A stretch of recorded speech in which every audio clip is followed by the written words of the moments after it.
Encounter തുടക്കത്തിൽ നിന്ന് പോകുന്നത് റെഡ് അലേർട്ട് നിലനിൽക്കുന്ന ജില്ലകളിൽ നിന്നുള്ള വിവരങ്ങളിലേക്കാണ്. റെഡ് അലേർട്ട് 3 ജില്ലകളിലാണ് നിലനിൽക്കുന്നത്. ഇടുക്കി, മലപ്പുറം, വയനാട് ജില്ലകളിൽ. അവിടെ നിന്നുള്ള തത്സമയ വിവരങ്ങൾ ഞങ്ങളുടെ പ്രതിനിധികൾ നൽകും. അതോടൊപ്പം തന്നെ കേരളത്തിൽ ഇതെന്താണ് ഈ മഴക്കാലത്ത് സംഭവിക്കുന്നത്, എന്തുകൊണ്ടാണ് കൃത്യമായിട്ടുള്ള ഇടപെടലുകൾ ഇല്ലാതെ ഉണ്ടാകുന്ന അപകടങ്ങൾ നമുക്ക് പതിവായി മാറുന്നത്, ആരാണ് ഇതിന് ഉത്തരവാദികൾ? സാമൂഹ്യ നിരീക്ഷകൻ ശ്രീ എം എൻ കാരശ്ശേരി ഈ വിഷയത്തിൽ അദ്ദേഹത്തിൻ്റെ അഭിപ്രായങ്ങൾ രേഖപ്പെടുത്താനുണ്ട്.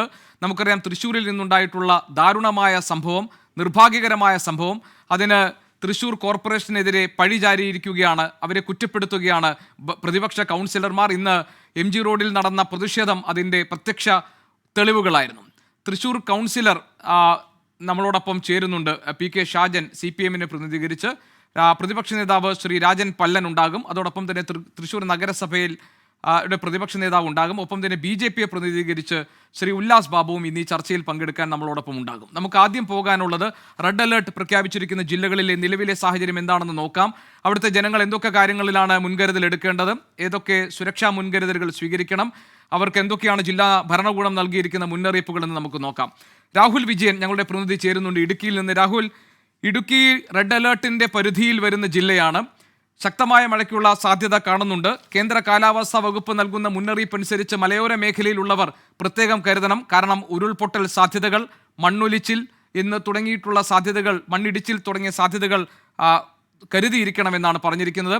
ഇടുക്കിയിൽ എന്തൊക്കെ മുൻകരുതലുകൾ സ്വീകരിച്ചിട്ടുണ്ട്? ആളുകൾക്ക് ഏതെങ്കിലും തരത്തിലുള്ള ആശങ്കകളുണ്ടോ? ജില്ലാ ഭരണകൂടം മുന്നറിയിപ്പ് നിർദ്ദേശങ്ങൾ നൽകിയിട്ടുണ്ടോ?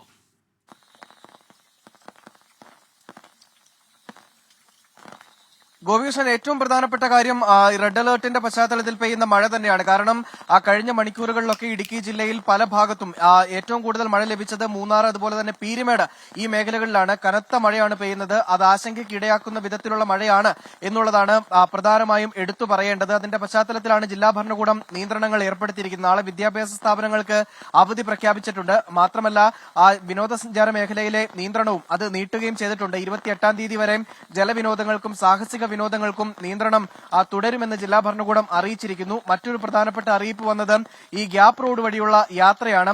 മൂന്നാർ ഗ്യാപ് റോഡ് നമുക്കറിയാം, കഴിഞ്ഞ വർഷങ്ങളിലൊക്കെ വ്യാപകമായി മണ്ണിടിച്ചിലുണ്ടായി, വലിയ തോതിൽ മണ്ണിടിച്ചിലുണ്ടായി, വഴി അടച്ചിടുന്ന സാഹചര്യം പോലും ഉണ്ടായിരുന്നു. പക്ഷേ ഇത്തവണ വഴി പൂർണ്ണമായിട്ടും അടച്ചില്ല. മഴ നിൽക്കുന്ന സാഹചര്യത്തിൽ രാത്രികാല യാത്രയ്ക്കാണ് നിരോധനം ഏർപ്പെടുത്തിയിരിക്കുന്നത്. അത് 28-ാം തീയതി വരെ തുടരും എന്നുള്ളതാണ് ജില്ലാ ഭരണകൂടം അറിയിക്കുകയും ചെയ്തിരിക്കുന്നത്. മറ്റൊരു പ്രധാനപ്പെട്ട ആശങ്ക എന്ന് വേണമെങ്കിൽ പറയാവുന്നതാണ് മുല്ലപ്പെരിയാർ അണക്കെട്ടിലെ ജലനിരപ്പ് തന്നെയാണ്. കാരണം മുല്ലപ്പെരിയാർ അണക്കെട്ടിലെ ജലനിരപ്പ് 136 അടിയിലേക്ക് അടുക്കുകയാണ്. നിലവിൽ 134.40 അടിയാണ് ഡാമിലെ ജലനിരപ്പ്. ഡാമിലേക്കുള്ള നീരൊഴുക്ക് ശക്തമായി തന്നെ തുടരുകയാണ്.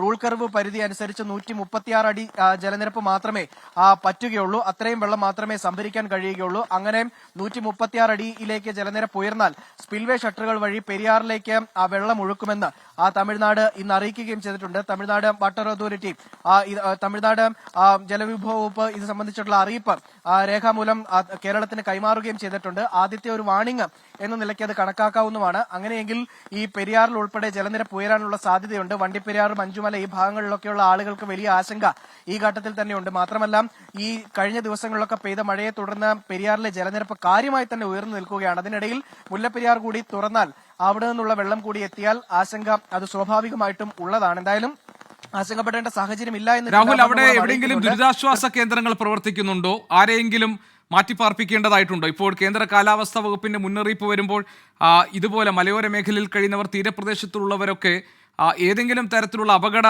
സാധ്യതകൾ നിലനിൽക്കുന്ന മേഖലകളിലാണെങ്കിൽ അവർ സുരക്ഷിതമായ ഇടങ്ങളിലേക്ക് മാറണം എന്നുകൂടി അതിന്റെ നിർദ്ദേശങ്ങളുടെ ഭാഗമായി നമുക്ക് വായിച്ചെടുക്കാൻ കഴിയും. അങ്ങനെയാണെങ്കിൽ ഇടുക്കിയിൽ ഏതെങ്കിലും മേഖലയിൽ നിന്ന് ആളുകളെ പൂർണ്ണമായി മാറ്റേണ്ട ഒരു സാഹചര്യം ഇപ്പോഴുണ്ടോ? ആളുകൾക്ക് ആർക്കെങ്കിലും ഭീതിയുണ്ടോ, ഭയമുണ്ടോ? അത്തരം കാര്യങ്ങളിൽ എന്താണ് നമുക്ക് കിട്ടുന്ന വിവരങ്ങൾ?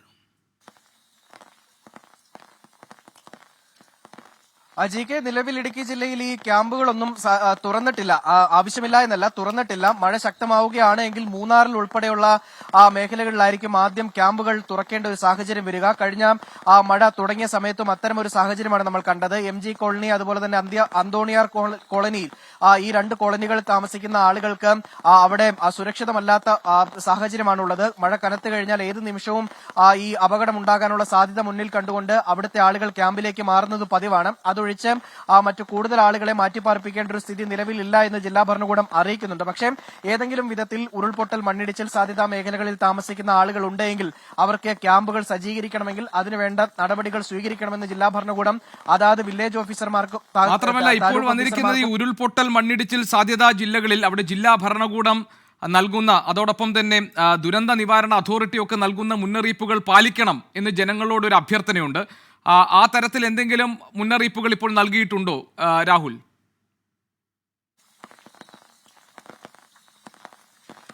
തീർച്ചയായിട്ടും നിലവിൽ ഉരുൾപൊട്ടൽ മണ്ണിടിച്ചിൽ സാധ്യതാ മേഖലകളിൽ താമസിക്കുന്ന ആളുകളോട് സുരക്ഷിത സ്ഥാനത്തേക്ക് മാറണം, ബന്ധുവീടുകളിലേക്കോ ക്യാമ്പുകളിലേക്കോ മാറണമെന്നുള്ള നിർദ്ദേശം നൽകിയിട്ടുണ്ട്. ഏതെങ്കിലും ആളുകൾ ആ ക്യാമ്പുകളുടെ ആവശ്യം മുന്നോട്ട് വെച്ചതായിട്ട് ജില്ലാ ഭരണകൂടം വ്യക്തമാക്കുന്നില്ല. മറിച്ച് സുരക്ഷിതമായ ബന്ധുവീടുകൾ ഉണ്ടെങ്കിൽ അങ്ങോട്ടേക്ക് മാറാമെന്നുള്ളത് കൃത്യമായി പറഞ്ഞിട്ടുണ്ട്. ഏറ്റവും പ്രധാനമായും പറയേണ്ടത് ഈ അടിമാലി മുതൽ മൂന്നാർ വരെയുള്ള ഭാഗത്ത് ദേശീയപാത നിർമ്മാണവുമായി ബന്ധപ്പെട്ട് വ്യാപകമായി മണ്ണെടുത്തിരുന്നു. അവിടെ മണ്ണിടിച്ചിൽ സാധ്യത ഉണ്ട് എന്ന് ജില്ലാ ഭരണകൂടം നിയോഗിച്ച ഒരു പ്രത്യേക അന്വേഷണ സമിതി കണ്ടെത്തുകയും ചെയ്തതാണ്. അതുകൊണ്ട് തന്നെ അവിടുത്തെ ആളുകൾ ഈ കട്ടിങ്ങിന് മുകളിൽ താമസിക്കുന്ന ആളുകൾ സുരക്ഷിതമായ സ്ഥാനത്തേക്ക് മഴ പെയ്യുന്ന സമയങ്ങളിൽ മാറണം.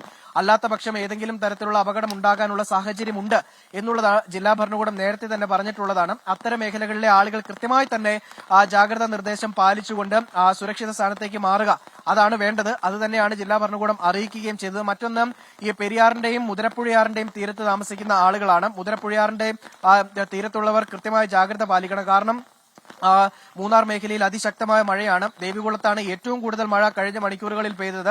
മുതിരപ്പുഴയാറിന്റെ തീരത്ത് ജലനിരപ്പ് കാര്യമായി തന്നെ ഉയരാൻ സാധ്യതയുണ്ട്. അതുകൊണ്ട് തന്നെ മുതിരപ്പുഴയാറിന്റെ തീരത്തുള്ളവർ ജാഗ്രത പാലിക്കണം. നിലവിൽ ആശങ്കപ്പെടുന്ന അളവിലേക്ക് ജലനിരപ്പ് ഉയർന്നിട്ടില്ല. ഒരുപക്ഷെ മഴ കനക്കുകയാണെങ്കിൽ, ഈ നിലയിൽ തന്നെ തുടരുകയാണ് എങ്കിൽ ജലനിരപ്പ് ഉയരും, ആ പുഴ കരകവിഞ്ഞൊഴുകും. അങ്ങനെയെങ്കിൽ വീടുകളിലേക്കും അതുപോലെ തന്നെ ആളുകൾ വസിക്കുന്ന സ്ഥലങ്ങളിലേക്കുമൊക്കെ വലിയ തരത്തിലുള്ള ആശങ്ക സൃഷ്ടിച്ചുകൊണ്ട് വെള്ളമെത്തും. അത്തരം സാഹചര്യങ്ങൾ ഒഴിവാക്കാനുള്ള ഒരു മുൻകരുതൽ സ്വീകരിക്കണമെന്ന് ജില്ലാ ഭരണകൂടം അറിയിച്ചിട്ടുണ്ട്. മറ്റൊരു പ്രധാനപ്പെട്ട കാര്യം, ഇടുക്കിയിൽ തന്നെ തൊടുപുഴയാറിന്റെ ജലനിരപ്പ് അപകടകരമായ നിലയിൽ തന്നെ തുടരുകയാണ്. അത് രാവിലെ നമ്മൾ ദൃശ്യങ്ങൾ സഹിതം കാണിച്ചതാണ്. പുഴയോരം ബൈപ്പാസിൽ ഉൾപ്പെടെയുള്ള വഴികളിലേക്ക് വെള്ളം കയറുകയും ചെയ്തിട്ടുണ്ട്. അതിനിടയിൽ മലങ്കര ഡാമിന്റെ ഷട്ടറുകൾ കൂടുതൽ ഉയർത്തിയിട്ടുണ്ട്. തൊടുപുഴയാറിൽ ജലനിരപ്പ് ഉയർന്നാൽ അത് കൂടുതൽ വീടുകളിലേക്ക് ഉൾപ്പെടെ വെള്ളം കയറാനുള്ള സാഹചര്യം ഉണ്ടാക്കും. മാത്രമല്ല ഈ വെള്ളം നേരെ ചെല്ലുന്നത് മൂവാറ്റുപുഴയാറിലേക്കാണ്. അങ്ങനെയെങ്കിൽ മൂവാറ്റുപുഴയിലുള്ള ആളുകൾക്കും ആശങ്കയുടെ ഒരു ചെറിയ തോതുണ്ടാക്കുന്നു എന്നുള്ളതാണ് വളരെ പ്രധാനപ്പെട്ട കാര്യം. നിലവിലെല്ലാം ശാന്തമായി നിൽക്കുന്നു. പക്ഷേ മഴ ഇങ്ങനെ തുടരുകയാണ് എങ്കിൽ ഈ സ്ഥിതി ആയിരിക്കില്ല. എല്ലാ തരത്തിലുള്ള മുൻകരുതലുകളും സ്വീകരിക്കണമെന്നുള്ള നിർദ്ദേശം. ഇതിൽ ഏറ്റവും പ്രധാനപ്പെട്ട രാഹുൽ, ഈ മണ്ണിടിച്ചിൽ ഉരുൾപൊട്ടൽ സാധ്യതാ മേഖലകളിൽ കഴിയുന്നവരുണ്ടെങ്കിൽ സാഹസികതയ്ക്ക് നിൽക്കാതെ അവർ എത്രയും വേഗം സുരക്ഷിതമായ ഇടങ്ങളിലേക്ക് മാറണം എന്ന നിർദ്ദേശമുണ്ട്, മുന്നറിയിപ്പുണ്ട്. അത് ജനങ്ങൾ പാലിക്കുക തന്നെ വേണം. അങ്ങനെ മാത്രമേ ഏതെങ്കിലും തരത്തിലുള്ളൊരു മോശം സാഹചര്യം ഉണ്ടായിക്കഴിഞ്ഞാൽ അതിനെ നമുക്ക് അതിജീവിക്കാൻ കഴിയുള്ളൂ. അതുകൊണ്ട് ഈ മുന്നറിയിപ്പുകളെ വളരെ ഗൗരവത്തോടുകൂടി കാണുകയും ബന്ധുവീട്ടുകളിലേക്കോ ഏറ്റവും അടുത്തുള്ള സുരക്ഷിതമായ ഇടങ്ങളിലേക്കോ ആളുകൾ മാറുകയും വേണം. പ്രത്യേകിച്ച് ഈ ദുരന്ത സാധ്യതാ മേഖലകളായി മാറുകയാണ് നമ്മുടെ മലയോര മേഖലകളും അതോടൊപ്പം തന്നെ തീരദേശ പ്രദേശങ്ങളുമൊക്കെ. പ്രത്യേകിച്ച് കനത്ത മഴ, തുടർച്ചയായിട്ടുള്ള മഴ, മാത്രമല്ല മണിക്കൂറിൽ 60 കിലോമീറ്റർ വേഗതയിൽ വീശിയടിക്കുന്ന കാറ്റ്, ഇതൊക്കെ തന്നെ വളരെ ഗൗരവമായി, വളരെ സീരിയസ് ആയി നമ്മൾ കാണേണ്ടതാണ്. അതുകൊണ്ട് ജില്ലാ ഭരണകൂടവും ദുരന്ത നിവാരണ അതോറിറ്റിയും നൽകുന്ന മുന്നറിയിപ്പുകൾ ജനങ്ങൾ പാലിക്കുമെന്ന് കരുതാം. ഇടുക്കിയിലെ വിദ്യാഭ്യാസ സ്ഥാപനങ്ങൾക്ക് നാളെ അവധി പ്രഖ്യാപിച്ചിട്ടുണ്ട് രാഹുൽ. അതുകൂടിയാണ് ഇനി നമുക്ക് അതിനോട് കൂട്ടിച്ചേർക്കാനുള്ള മറ്റൊരു വിവരം.